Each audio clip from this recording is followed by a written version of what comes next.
आज का मानव अपने जीवन की व्यस्तता में इतना लिप्त हो चुका है कि वह अपने जीवन के वास्तविक उद्देश्य के प्रति सर्वथा अनजान दिखाई देता है। मानव का जन्म जिस कारण इस धरा पर हुआ है, वह कारण मानव ने अपने से कोसों दूर कर दिया है। हमारे संत महापुरुष और ऋषि मुनियों ने सदैव ही मानव को जागरण का उपदेश दिया है। इसी श्रृंखला के अंतर्गत संत कबीर जी ने अपनी एक रचना के माध्यम से मानव को जीवन के लक्ष्य के प्रति सजग करने के लिए बहुत सुंदर चित्रण किया है। आइए हम सभी उनकी इस रचना के माध्यम से अपने जीवन लक्ष्य के प्रति श्रवण करें।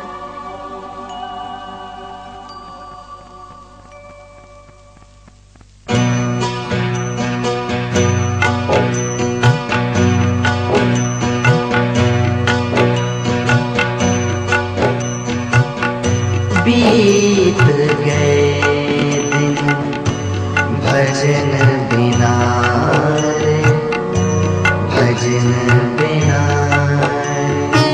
बीत गए दिन भजन बिना रे, भजन बिना। बाल अवस्था खेल गवाए, बाल अवस्था खेल गवाए। जब जौवन तब मान घना रे, जब जौवन तब मान घना रे। बीत गए दिन भजन बिना रे, भजन बिना रे।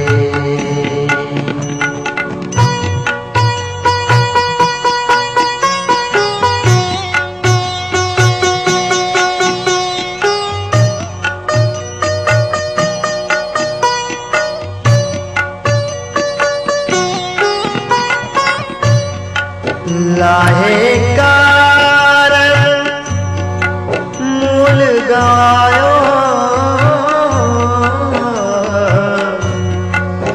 लाहे कारण मूल गायो, लाहे कारण मूल गायो। अजहू ना गई मन की कृष्णा रे, अजहू न गई मन की कृष्णा रे। बीत गए दिन भजन बिना रे, भजन बिना रे।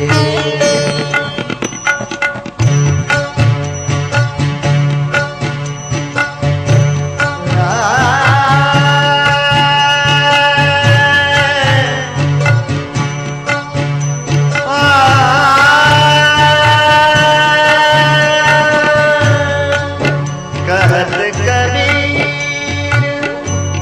सुनो भाई साधो, कहत कबीर सुनो भाई साधो, कहत कबीर सुनो भाई साधो। पार उतर गए संत जना रे, पार उतर गए संत जना रे। बीत गए दिन भजन बिना रे, भजन बिना रे। बीत गए दिन भजन बिना रे, भजन बिना।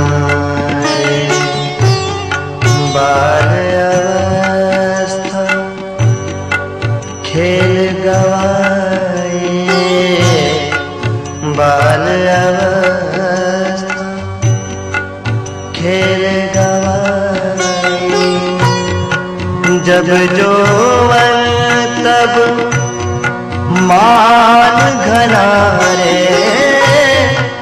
जब जौवन तब मान घना रे, बीत गए दिन भजन बिना रे, भजन बिना रे। इस भजन में कबीर साहब इंसान को समझाते हुए कहते हैं कि हे मानव, तेरे जीवन का ये कीमती समय बिना ईश्वर की भक्ति के यूं ही व्यतीत होता जा रहा है, और तू वैसे ही बड़े आराम से सो रहा है। देखा जाए, अगर संसार में किसी व्यक्ति के सामने उसे कोई हानि हो रही हो, उसका कोई नुकसान हो रहा हो, तो क्या वो आराम से बैठा देखता रहेगा? बिल्कुल नहीं। लेकिन एक ये मानव है कि ये देख रहा है कि इसका जीवन दिन ब दिन खत्म होता जा रहा है, लेकिन इसे कोई चिंता नहीं। और इसी पर किसी ने बहुत खूब कहा है कि 24,000 खर्च बंदेदा आमदन मूल ना थीवे, जिस बंदे नु इन्ना घाटा वो बंदा क्यों जीवे। कि जिस व्यक्ति को इतना घाटा पड़ रहा है, जिसे इतनी हानि हो रही है, तो वो व्यक्ति बड़े आराम से ये सब कुछ देख रहा है। लेकिन प्राय बहुत से लोगों की यही शिकायत होती है कि हम करें भी तो क्या करें, क्योंकि बचपन का समय तो अज्ञानता में व्यतीत हो गया, युवा काल संसारिक सुखों में व्यतीत हो जाती है, और वृद्ध अवस्था में कुछ करते हुए भी नहीं किया जाता, और उसके ऊपर रोटी की गृहस्थी की चिंता लगी रहती है। और वैसे भी पेट और परमेश्वर दोनों एक ही राशि के हैं, इन दोनों को एक साथ प्राप्त करना बहुत ही मुश्किल है। कहने का भाव कि हमारे पास इतना समय नहीं है कि हम ईश्वर की भक्ति कर सकें, इतना समय निकाल ही नहीं पाते। और ऐसा ही एक बार स्वामी राम तीर्थ जी के जीवन में होता है। एक व्यक्ति स्वामी राम तीर्थ जी से कहता है कि स्वामी जी, इंसान का जीवन भी कोई जीवन है, अगर वो कुछ करना चाहे भी तो भी नहीं कर सकता। तो राम तीर्थ जी कहते हैं, श्रीमान आप कहना क्या चाहते हैं, स्पष्ट कीजिए। तो वो व्यक्ति अपने तर्कों को इस प्रकार से निरूपित करता है कि देखिए स्वामी जी, इंसान ज्यादा से ज्यादा 100 वर्षों तक जीवित रह सकता है, और इन 100 वर्षों में उसका आधा जीवन तो सोने में व्यतीत हो जाता है, और कुछ यौवन काल में बुरे विचारों में, प्रलोभनों में, और कुछ खेल कूद में ही चला जाता है। और आप ही बताइए कि इंसान के पास फिर भगवत अनुभूति के लिए समय कहां से निकलेगा। और इसीलिए हमें धार्मिक स्थलों से दूर रहना होगा।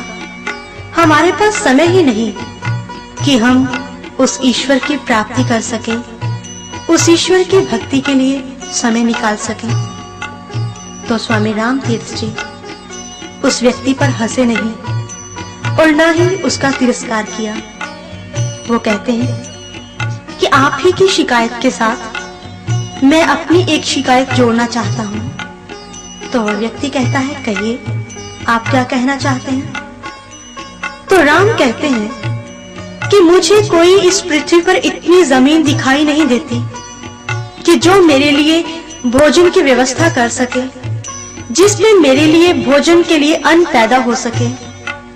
तो व्यक्ति आश्चर्यचकित होकर पूछता है कि आप कुछ ज्यादा खाते होंगे, लेकिन आप ऐसा नहीं कह सकते कि आपके भोजन के लिए, आपके लिए अन्न पैदा करने के लिए जमीन नहीं है। आपके लिए इतनी जमीन तो है जरूर जो खाद्य सामग्री पैदा कर सकती है। तो राम कहते हैं, इस पृथ्वी पर आप देखिए कि 3/4 भाग में तो जल भरा हुआ है, 1/3 भूमि के हिस्से में रेगिस्तान है, काफी भूमि पर पहाड़, पर्वत, पत्थर फैले हैं, नदियां, झीलें और भी बहुत कुछ है। और इस पर रेलगाड़ियां, सड़कें, मार्ग, ना जाने किस किस चीज ने इस पृथ्वी को घेर रखा है। फिर आप ही बताइए कि कौन सी ऐसी पृथ्वी है, कौन सी ऐसी जमीन है जिस पर मेरे लिए अन्न पैदा किया जा सके। तो वो व्यक्ति कहता है कि स्वामी जी, आपका यही निष्कर्ष सही नहीं है। भले ही आपका तर्क सही जान पड़े, परंतु आपके इस तर्क के रहते हुए भी पृथ्वी आपको जीवित रख सकती है। तब राम बोले, श्रीमान जी, अगर मेरी शिकायत निराधार है तो फिर आपकी शिकायत भी निराधार है, क्योंकि आपके पास, आप सोचते हैं, समय नहीं है।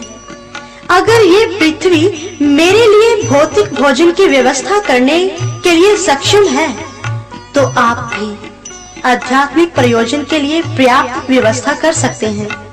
हाँ, अगर इस समय का सदुपयोग किया जाए, आपको कभी समय की कमी का आभास ही नहीं होगा।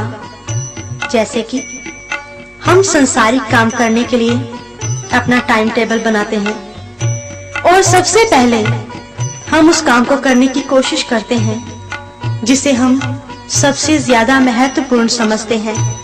और इसी तरह से अगर हम इस बात को समझ लें कि हमारा सबसे पहला महत्वपूर्ण काम ईश्वर की भक्ति है, तो फिर ये भी समझ लें कि अगर इस शरीर के रहते रहते इसे नहीं किया तो फिर कभी भी नहीं हो पाएगी। इसीलिए सोचने की जरूरत है। इस वक्त ते कुछ सोच विचार कर ले।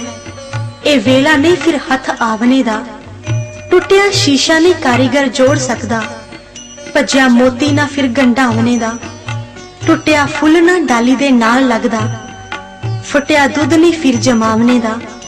संत आखदे ने पुकार के साईं लोका, यही वेला है रब नू पावने दा। ये मौका है, ये शरीर एक साधन है उस ईश्वर की प्राप्ति का। और इसीलिए ये दोनों चीजें परस्पर चलती हैं। संसारिक कामकाज भी करो और साथ ही साथ ईश्वर की भक्ति भी। अगर यही सोचते रहे कि हम कौन सा रास्ता अपनाएं, किस तरफ अपना ध्यान लगाएं, इसी सोच सोच में कहीं ऐसा ना हो जैसा कि उस व्यक्ति के साथ हुआ जो एक बार रेलगाड़ी में सफर कर रहा था। उसे प्यास लगती है और उसके पास एक सुराही है। स्टेशन पर गाड़ी रुकी, वो उतरता है और सुराही को भरने के लिए नल के नीचे उस सुराही को लगाता है। लेकिन ध्यान इस तरफ है कि मेरी गाड़ी ना छूट जाए। उसने देखा कि उसकी गाड़ी चलने को तैयार है।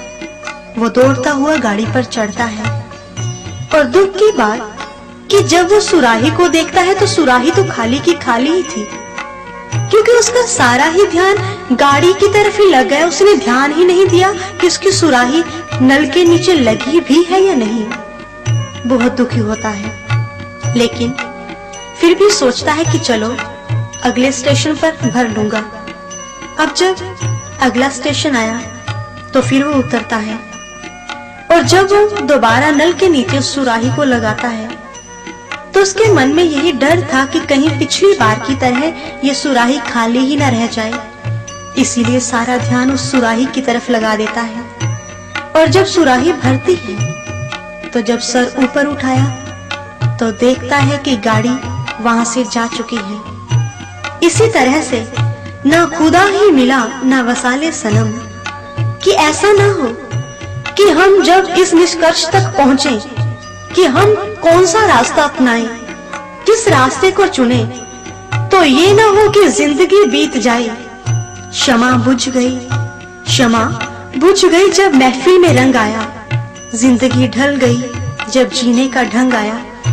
ये ना हो कि शरीर चला जाए ये जीवन खत्म हो जाए और तब हम कोई फैसला लें कि हमने कौन सा रास्ता अपनाना है। इसीलिए हमारे महापुरुष हमें बार बार समझाते हुए यही कहते हैं कि आप समय की कद्र को जानो, और अगर आपने अब समय को नहीं समझा तो ये समय तो ऐसा है जैसा कि एक व्यक्ति ने समय के ऊपर बहुत ही अच्छा चित्र बनाया, और उस चित्र में उसने क्या दिखाया है कि एक नौजवान लड़का बहुत ही खूबसूरत है, उसके माथे के ऊपर बाल लहरा रहे हैं, पीछे से गंजा है, और उसकी गति को देखने से ऐसा लगता है कि वो अभी उड़ जाएगा। तो किसी ने पूछा कि ये कैसा चित्र है, क्या समझाना चाहते हैं आप इसके माध्यम से?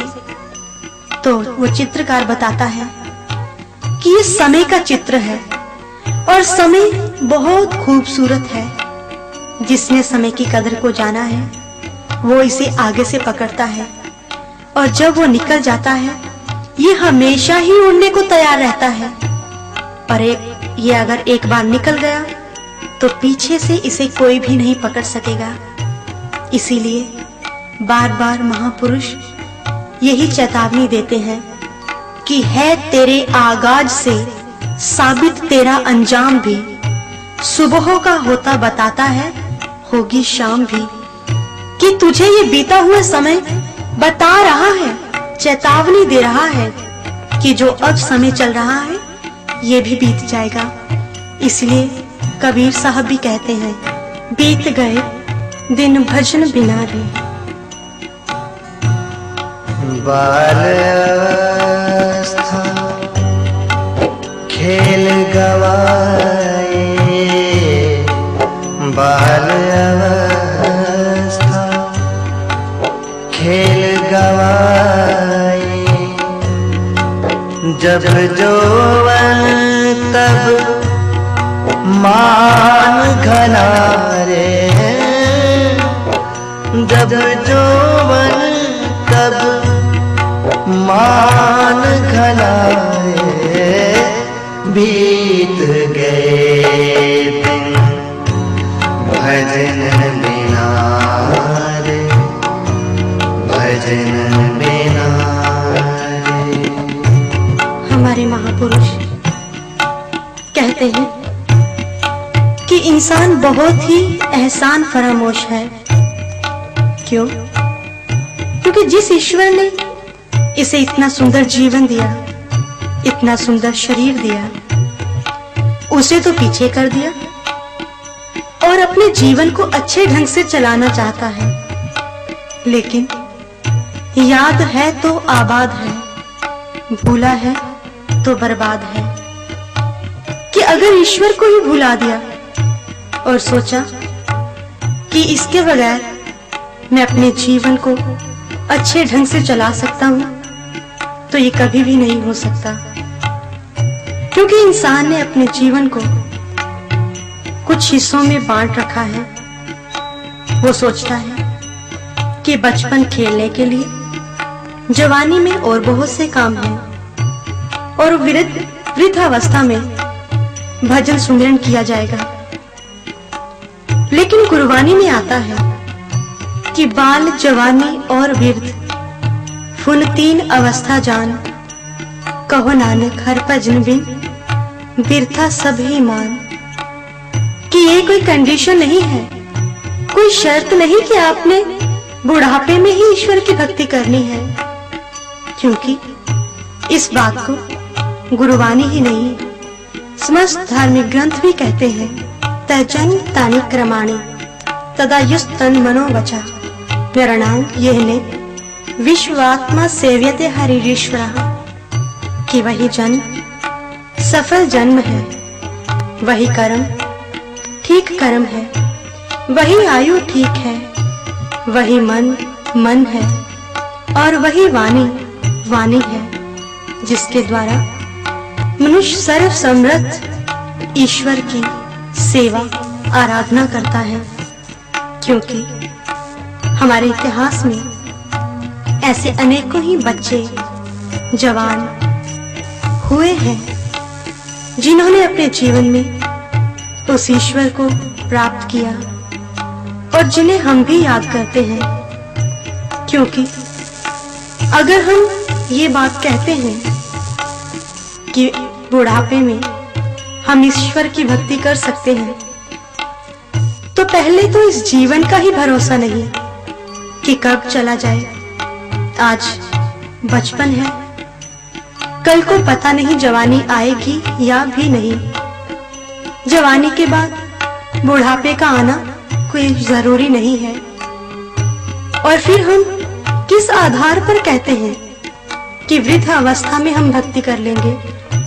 क्योंकि उस अवस्था में अगर हम कुछ करना भी चाहें तो करना चाहते हुए भी नहीं कर पाते। क्योंकि गुरुवाणी में आता है, नैनो नीर बहे तन खीना, पए केस दुधवाने, रुदा कंठ शब्द नहीं उचरे, अब क्या करे प्राणी। कि फिर वो चाहता है कि वो ईश्वर की महिमा का गुणगान करे, वो प्रभु का नाम ले, लेकिन उसकी जुबान से जो शब्द निकलता है वो भी गलत हो जाता है। फिर रोता है, पछताता है, लेकिन अब तो कुछ नहीं हो पाएगा। अच्छे दिन पाछे गए, हर से किया ना हेत, अब पछताल होत क्या जब चिड़िया चुग गई खेत। कि जब पहले ही आपने रखवाली की होती उस खेत की जिसे आपने बोया है, और जब आपने उसकी देखभाल नहीं की तो फिर चिड़िया उसे चुग गई, तो अब माथे पर हाथ रखकर रोने का कोई फायदा नहीं है। इसी प्रकार से इंसान को होश आता है कि अब मैं क्या करूं, अब तो कोई मेरा सहारा भी नहीं है। लेकिन होश आया कब? सब कुछ गवा के होश में आए भी तो क्या आए, अब तो सब कुछ लुट चुका है। और होश आने के पीछे कारण क्या था? कारण भी खुद ब खुद होश नहीं आया, वो भी किसी ने याद दिलाया। और किसने याद दिलाया? इसे हमारे संत कहते हैं, कहे कबीर तब ही नर जागे, जम का दंड जब मून नहलागे। कि जब इंसान के सर पे जम का डंडा पड़ता है, उसे मौत दिखाई देती है, तो वो फिर याद करता है, पुकारता है कि अब मेरी कोई सहायता करे। लेकिन याद करो उस समय को जब जवानी के नशे में यही सब बातें जब संत महापुरुष बताया करते थे तो कैसे तुच्छ लगती थी। तब तो इसे मानने के लिए तैयार भी नहीं थे, और यहाँ तक कहा करते थे कि संतों के पास तो हमेशा ऐसी निराशावादी बातें ही होती हैं, इसीलिए तो हम उनके पास जाना पसंद नहीं करते। जब भी देखो भय दिखाकर ईश्वर की भक्ति करवाते हैं, हमेशा यही बातें, कभी खुशी की कभी बात ही नहीं की। लेकिन हमारे संत कहते हैं कि जिन बातों को तो निराशावादी कहता है, जिन बातों को तू झूठ मानता है, ये झूठ नहीं, जीवन की सच्चाई है। क्योंकि ऐसे लोग जो ऐसी बातें करते हैं, क्यों करते हैं ऐसी बातें? क्योंकि उन्होंने अपने जीवन का खुद का एक सिद्धांत बना रखा है। और वो सिद्धांत क्या है? खाओ पियो करो अनंत, किसने देखा परमानंद। कि ऐश करो, खाओ पियो, किसने देखा है आगे का। आप जो बातें करते हैं कि ईश्वर की भक्ति नहीं की तो दुख झेलने पड़ेंगे, अनेकों योनियों में जाना पड़ेगा, तो किसने देखा है 84 लाख योनियों को? किसने देखा है दुखों को? यही तो एक संसार है जिसमें मौज मस्ती एंजॉयमेंट कर सकते हैं। इसके बाद तो मौत आ जाएगी, फिर कब किसने कुछ देखा। लेकिन हमारे संत कहते हैं कि ये कोई बातें कहीं सुनी नहीं है, ये हमारे महापुरुषों का खुद के जीवन का अनुभव है। और वो अनुभव ऐसा जैसा कि कोई व्यक्ति एक बहुत ऊंचाई पर खड़ा हो और हम बिल्कुल उसके विपरीत नीचे खड़े हुए हैं। और अगर हम ये जानना चाहते हैं कि हमारे बहुत आगे और हमारे बहुत पीछे क्या हो रहा है, तो हम ये जान नहीं पाएंगे, क्योंकि हमारा दृष्टिकोण उसका एक दायरा है जिसमें रहकर हम बहुत कम दूरी तक देख सकते हैं। लेकिन अगर हम बहुत पीछे और आगे के बारे में जानना चाहते हैं, तो जरूरत होगी ऊंचाई पर खड़े हुए इंसान से पूछने की। वो आपको साफ और स्पष्ट सब कुछ बता देगा। इसी तरह से भगवान कृष्ण अर्जुन को समझाते हुए कहते हैं, वेदाहम संकितानि वर्तमानानि चार्जुन भविष्यानि च भूतानि माम वेद न कश्चिन। कि अर्जुन, कि मैं तेरे भविष्य काल के बारे में, भूतकाल के बारे में और इस चल रहे समय के वर्तमान के बारे में भली भांति जानता हूँ। ये महापुरुष उस ऊंचाई पर खड़े हुए व्यक्ति की तरह हैं जो हमें बता रहे हैं कि आगे क्या होने वाला है, क्योंकि हम जीवन का अंत मौत को समझते हैं। लेकिन किसी ने बहुत अच्छा कहा है, मौत जिसे कहते हैं वो आखिरी मंजिल तो नहीं, एक और भी जहां है हदे आदम से आगे, इससे आगे एक और जहां है जहां तुझे भी जाना पड़ेगा। और तू कहता है कि शायद ये भय है, डरावा है, लेकिन ऐसा कुछ नहीं, क्योंकि ऐसी बातें करके हम अपने आप को बहुत बुद्धिमान समझते हैं। लेकिन हमारे महापुरुष कहते हैं कि ऐसे व्यक्ति एक कबूतर से बढ़कर कुछ भी नहीं। जो कबूतर बिल्ली को देखता हुआ उसे भय है मौत का, लेकिन वो अपनी आंखें मूंद लेता है और सोचता है कि शायद अब मुझे बिल्ली खाएगी ही नहीं। लेकिन ये गलत बात है, क्योंकि कबूतर ने आंखें बंद करके उसे बिल्ली दिखाई नहीं दे रही, लेकिन बिल्ली को वो साफ नजर आ रहा है। इसी प्रकार से अगर हम कह दें कि ये सब कुछ नहीं है, तो हमारे कहने से या ना मानने से ये सब कुछ खत्म नहीं हो जाएगा।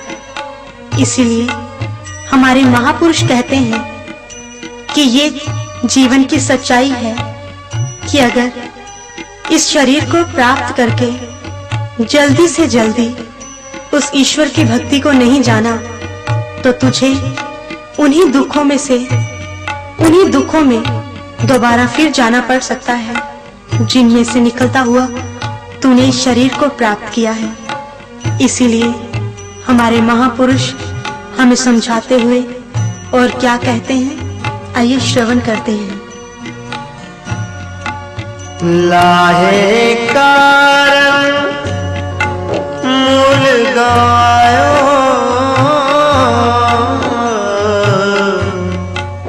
लाहे कारण मूल गायो, लाहे कारण मूल गायो। अजू ना गई मन की तृष्णा रे, अजू ना गई मन की तृष्णा रे, बीत गए दिन भजन बिना रे। गुरबानी में आता है, प्राणी तू आया लाहा लैन, लगा कित कुफकड़े सब मुक्ति चली रैन। महापुरुष कहते हैं कि तू इस जहां में कुछ लाभ प्राप्त करने के लिए आया था, लेकिन यहाँ आकर लाभ तो क्या लेना था, जो मूल साथ में लाया था उसे भी खो दिया। लेकिन देखा जाए आज इंसान तो बढ़ चढ़कर लाभ प्राप्त करने के लिए तत्पर रहता है।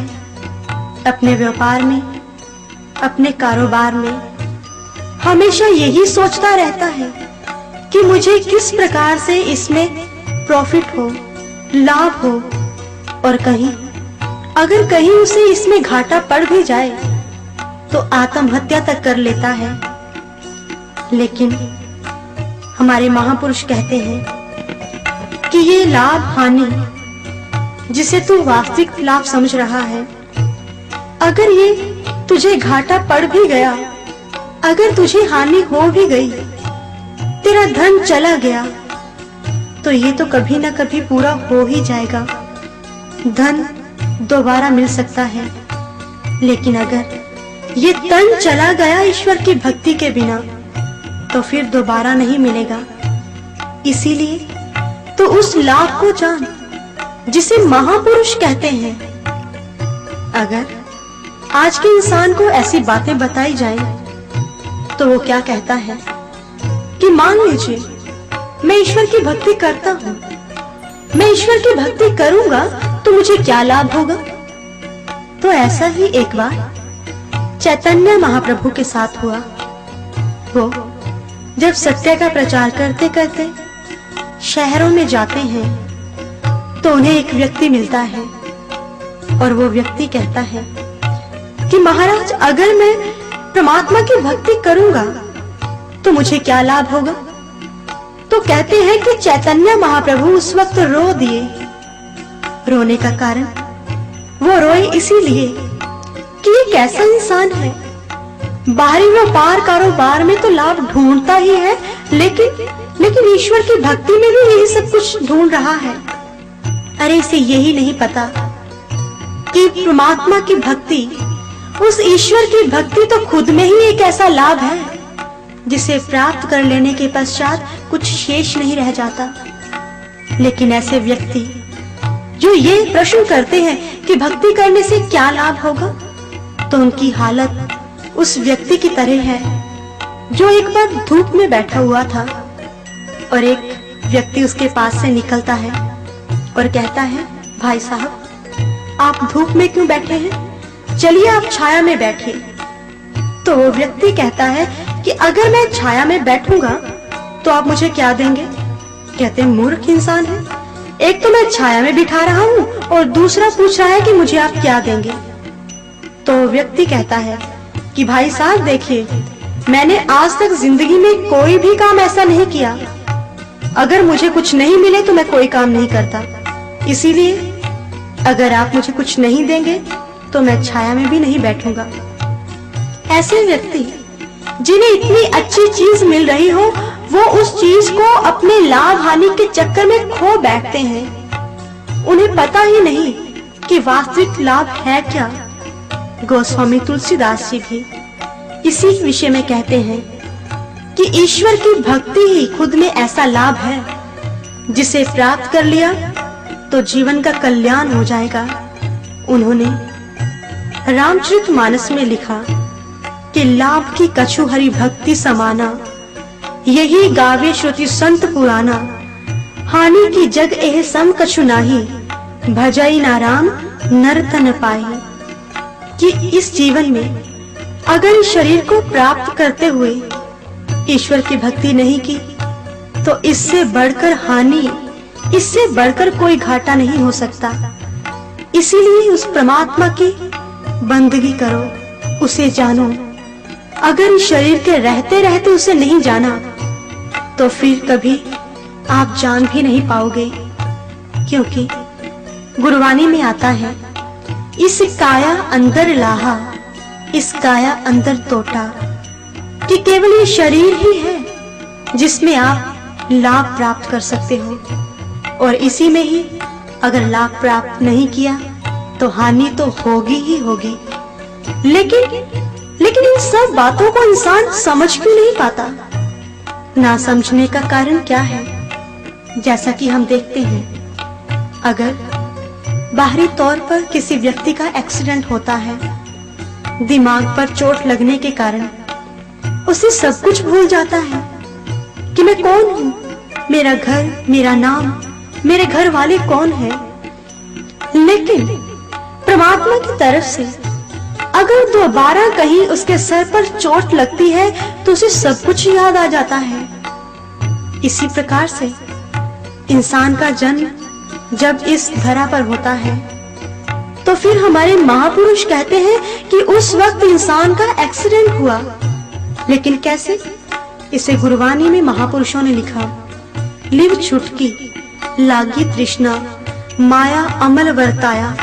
जब से इंसान का जन्म हुआ है तब से ही उसकी तृष्णा दिन ब दिन बढ़ती गई। और उस तृष्णा को हम लोग भी देखते हैं। बचपन में एक बच्चा चाहता है कि उसके पास बहुत से खिलौने हों, उसके पास हर एक तरह का खिलौना हो, बस वो मेरे पास ही हो। और बड़ा होता है तो फिर उसे तृष्णा कि ज्यादा से ज्यादा मैं धन को प्राप्त करूं, और उसे प्राप्त करने के लिए वो बेहताशा दौड़ता है। लेकिन फिर भी तृष्णा खत्म नहीं होती। जीवन समाप्त हो जाता है लेकिन तृष्णा का अंत नहीं होता। आज तक कोई भी व्यक्ति, चाहे उसके पास कितना ही धन संपत्ति सुख ऐश्वर्य क्यों ना हो, लेकिन उसकी तृष्णा की अग्नि क्या शांत हो पाई? बिल्कुल नहीं।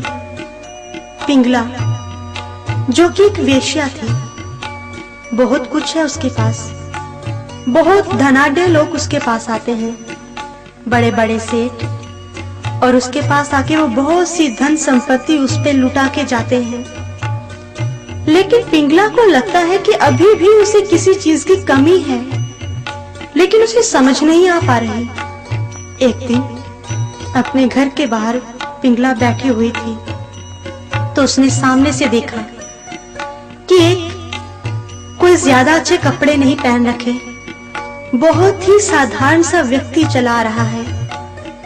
लेकिन जब पिंगला ने उसके मुंह की तरफ देखा तो एकदम शांत गंभीर चेहरा, जिसे देखते ही उसके मन को शांति मिलती है और चरणों में गिर पड़ती है कि महात्मा, आप कौन हैं? आपके चेहरे को देखते हुए मुझे बहुत ही शांति मिली और मैं भी इस शांति को प्राप्त करना चाहती हूँ। महात्मा, आप मुझे कोई तरीका बताएं कि मैं उसे कैसे प्राप्त करूं। तो दत्तात्रेय जी समझाते हैं, पिंगला, अरे जिन लोगों से तू शांति सुख आनंद की कामना करती है, अरे वो लोग तो खुद तेरे पास ये सब कुछ लेने के लिए आते हैं। और सोच कि अगर जो व्यक्ति खुद कुछ लेने के लिए आया है तो तुझे क्या देगा। अगर तुझे शांति चाहिए तो तुझे उस परमात्मा के भजन की जरूरत है, ईश्वर की भक्ति की जरूरत है, जिसे प्राप्त कर लेने के पश्चात कुछ शेष नहीं रह जाता, कोई कामना कोई तृष्णा नहीं रह जाती कि मुझे ये मिले या वो मिले। दत्तात्रेय जी ने उस वक्त पिंगला वेश्या को सत्संग सुनाया, बाद में उसे ब्रह्म ज्ञान की प्राप्ति करवाई। और जो पिंगला तृष्णा की अग्नि में जल रही थी, जो चाहती थी शांत होना, लेकिन उसे कोई ढंग नहीं मिल रहा था, तो वो ढंग दत्तात्रेय जी ने दिया। दत्तात्रेय जो एक संत हुए हैं, और संत ही एक ऐसी शीतलता होती है, संतों के पास ऐसी शीतलता होती है कि वो जो इंसान तृष्णा की अग्नि में जल रहा है उसे भी शांत कर देते हैं। जैसा कि गुरबानी में आता है, तृष्णा दादी जल मुई जल जल करी पुकार, सतगुर शीतल जे मिले फिर जले ना दूजी बार। कि जब सतगुरु मिलता है तो उस वक्त ऐसी शीतलता ऐसा आनंद मिलता है कि फिर जीवन में दूसरी बार जलना नहीं पड़ता। बार बार उस अग्नि में जलते जलते इंसान हार जाता है, लेकिन सतगुरु की ऐसी कृपा की बरसात जब होती है तो ऐसा शांत होता है कि दोबारा उसे किसी चीज की जरूरत नहीं पड़ती। क्योंकि हमारे संत कहते हैं कि तृष्णावंत जग में दुखी, आठों पहर कंगाल, जिन पाया संतोष तन से जन माला माल। कि तृष्णावंत तो दुखी ही रहेगा। हाँ, जिसने परमात्मा रूपी धन को प्राप्त कर लिया, उसकी तृष्णा रूपी अग्नि बुझ गई। जिसके जीवन में ऐसे पूर्ण संत आ गए, सद्गुरु मिल गए, संतों का पदार्पण ऐसे व्यक्ति के जीवन में हो गया, तो फिर तो मानो शीतलता ही शीतलता है।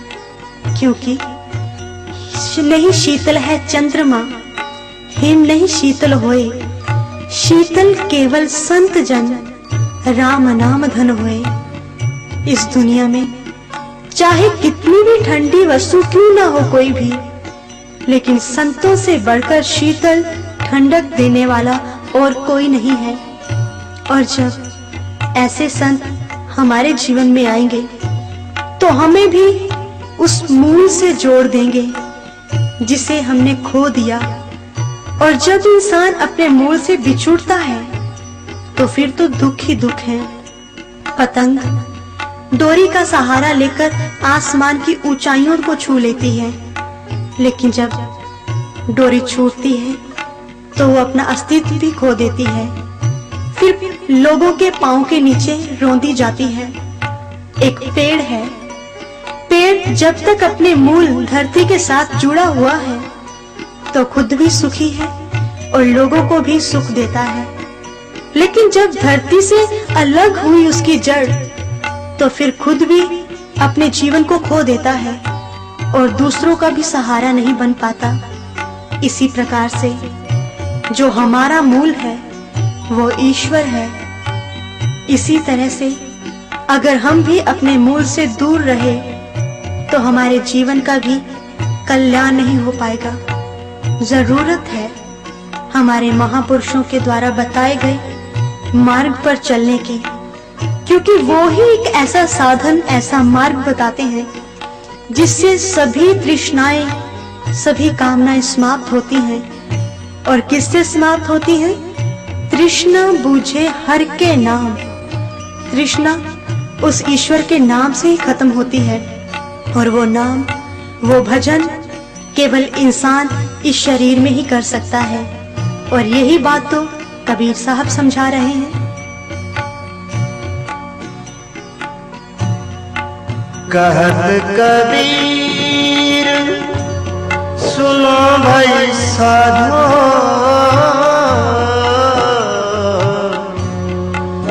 कहत कबीर सुनो भाई साधो, कहत कबीर सुनो भाई साधो। पार उतर गए संत जना रे, पार उतर गए संत जना रे। बीत गए दिन भजन बिना रे, भजन बिना रे। बीत गए दिन भजन बिना रे, भजन बिना रे। इस बात को हम सभी जानते हैं कि ये जीवन एक यात्रा है, और इसे पार करना, पार करके अपनी मंजिल को प्राप्त करना इतना आसान नहीं है। ये किसी साधारण व्यक्ति के वश की बात नहीं है। इसे केवल संत जन ही पार कर पाए हैं, क्योंकि इस भव सागर को पार करने के लिए एक शर्त है, कंडीशन है। और वो क्या है? गोस्वामी जी कहते हैं, बार मथे घृत होए बरु, सिकता ते बरु तेल, बिन हरि भजन न भव तरे, यह सिद्धांत अपेल। कि संसार सागर से बिना ईश्वर के भजन के जाने कोई पार नहीं हो पाया। और फिर हमारे मन में एक विचार आता है कि इसका मतलब कि हम इसे पार नहीं कर सकेंगे, या फिर हमें फिर घर बार छोड़कर संत बनना होगा? तो हमारे संत कहते हैं कि बनना तो संत ही होगा, लेकिन जैसा हम सोचते हैं वैसा नहीं कि घर छोड़ के भगवे में वस्त्र धारण करके हम संत बन जाएंगे। लेकिन हमारे महापुरुषों का कहना कुछ और है। वो कहते हैं कि संत बाहरी लिबास से नहीं बना जाता।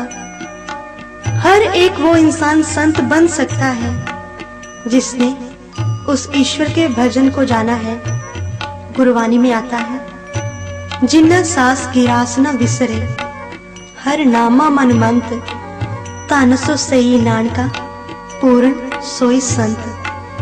कि जिसने अपने श्वास श्वास में निरंतर उस ईश्वर के भजन को किया है, जो हमेशा उसमें लीन रहता है, चाहे वो घर पे है, चाहे ग्रस्त जीवन में है, या फिर अपने गुरु के शरण में रहता है, वो सब ही संत बन जाते हैं। और वो ही भजन जिसे कबीर साहब बार बार समझा रहे हैं कि भजन के बिना तेरे जीवन के दिन व्यतीत हो रहे हैं, लेकिन आज तक हमने उस भजन को जाना ही नहीं। और आज हम विचार करें कि आखिर वो भजन है क्या, जिसे प्राप्त करने के बाद, जिसे जान लेने के पश्चात हर कोई व्यक्ति संत बन सकता है, चाहे वो देखने में या फिर संसार में लोग उसे नीच ही क्यों ना कहते हैं।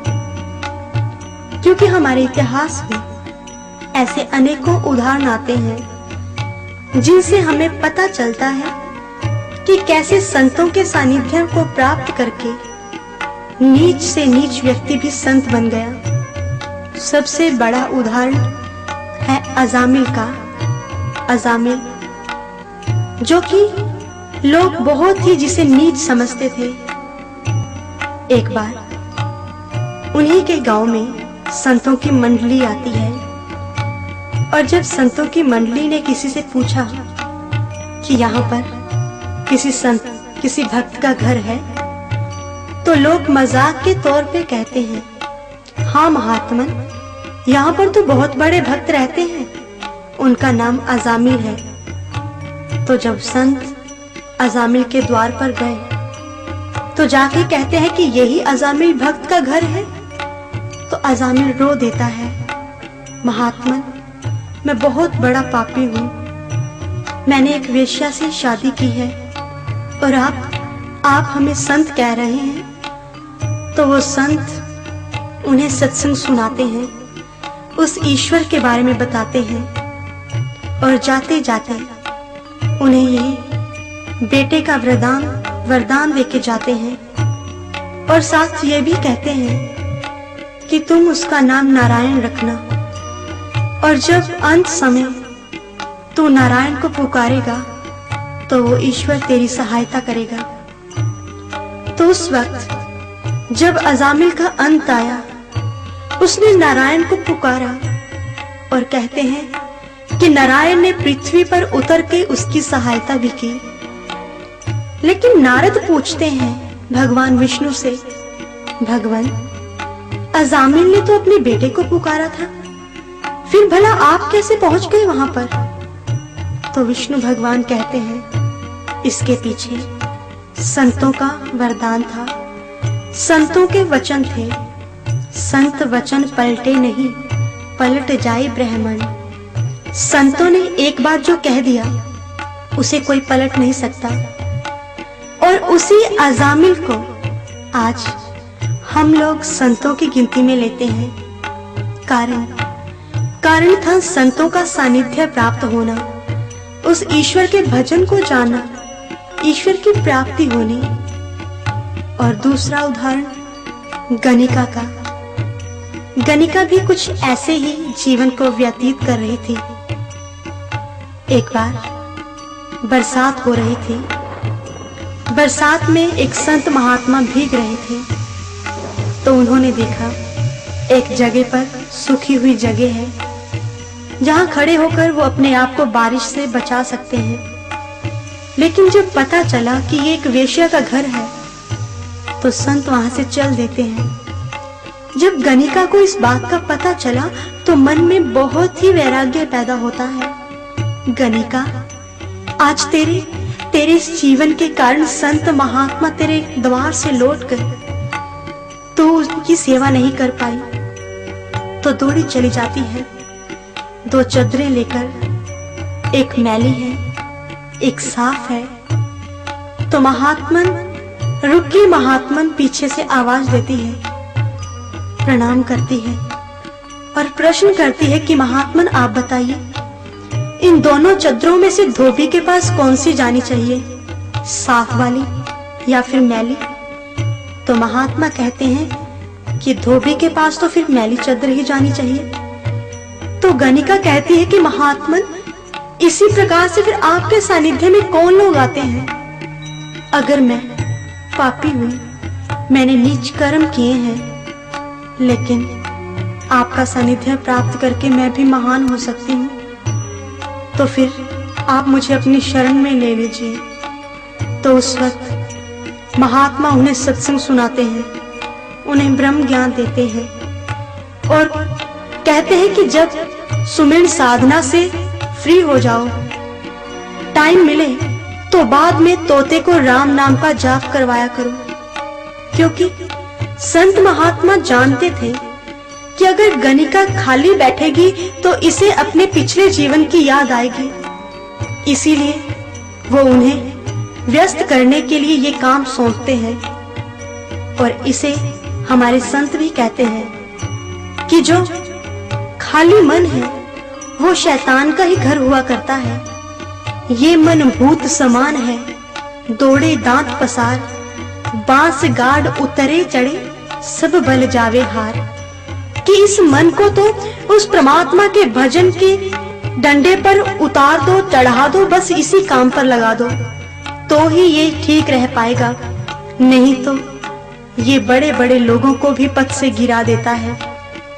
और ये होता है उस भजन का प्रताप, उस भजन का प्रभाव, जिसने ऐसे लोगों को भी महान बना दिया, जिनका नाम आज धार्मिक ग्रंथों में आ रहा है। जप्त अजामिल गज गन गाओ, भय मुक्त हर नाम प्रभाव। कि ऐसे लोग उस नाम के प्रभाव से पार हो गए। और उसी नाम के बारे में, उसी भजन के बारे में कबीर साहब कहते हैं कि कौन सा भजन है ऐसा जिसे जान लेने के पश्चात इतना बड़ा परिवर्तन आ जाता है। तो इसे ब्रह्म सूत्र में हमारे संत कहते हैं कि जैसे एक पात्र में से दूसरे पात्र में तेल डालते समय वो जिस अखंड धारा से गिरता है, इसी तरह प्रभु के निरंतर चिंतन सुमिरन को भजन कहते हैं। जब निरंतर उस ईश्वर का अपने अंतर में ही हम ध्यान करते हैं, तो वो शक्ति जो हमारे प्राणों को चला रही है, तो फिर निरंतर सुमिरन अभ्यास से हम भी उस ईश्वर में लीन हो सकते हैं। हम भी फिर चाहे हम भगवा वस्त्र पहने या ना पहने, लेकिन हमारी प्रवृत्ति एकदम संतों जैसी हो जाएगी, क्योंकि पारस और संत में बड़ो अंतरो जान। वो लोहा कंचन करे, वो कर ले आप समान। कि पारस तो लोहे को कंचन सोना ही बनाता है, लेकिन संतों का सानिध्य वो आम इंसान को भी संत ही बना देते हैं। इसीलिए कबीर साहब कहते हैं कि इस भव सागर को केवल और केवल संत जन ही पार कर पाए हैं। और हम भी जब ऐसे भजन को जानेंगे, उस ईश्वर को साक्षात्कार करेंगे। क्योंकि गोस्वामी जी एक शर्त रखते हैं इसके पीछे कि सुमरियो राम रूप बिन देखे, आवत हृदय स्नेह विशेषे।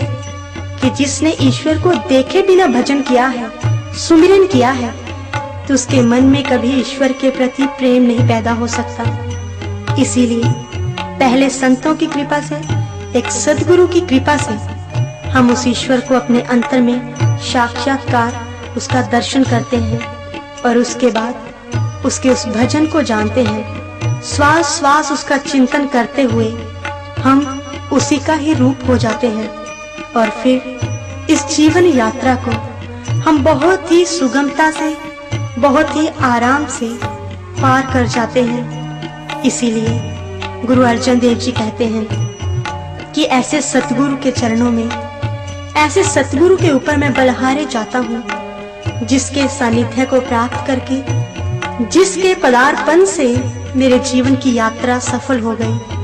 सफल सफल सफल पई यात्रा जब ते मिले साधा, कि जब मुझे ऐसे साधु की, ऐसे संत की शरण मिली जिसने मेरे जीवन की यात्रा को सफल कर दिया, उस मंजिल की प्राप्ति करवा दी और जना दिया कि कैसे ये मेरे जीवन के दिन ईश्वर की भक्ति के बिना व्यतीत हो रहे थे। और इसीलिए हमें भी महापुरुषों के द्वारा बताए गए मार्ग पर चलने की जरूरत है कि कहीं हम सभी के दिन ऐसे ही व्यतीत न हो जाए जैसे कि कबीर साहब हमें बार बार समझा रहे हैं। बीत गए दिन भजन बिना रे, भजन बिना रे। बीत गए दिन भजन बिना रे, भजन बिना रे। बाल खेल गाए, बाल अवस्था खेल गवाए। जब जौवन तब मान घना रे, जब जौवन तब मान घना रे। बीत गए दिन भजन बिना रे, भजन बिना रे।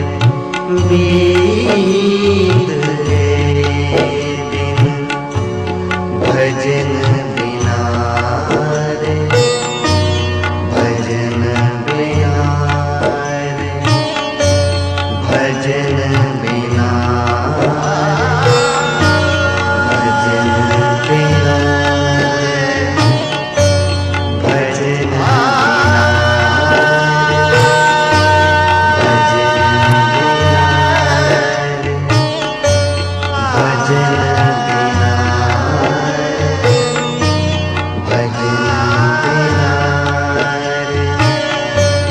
भजन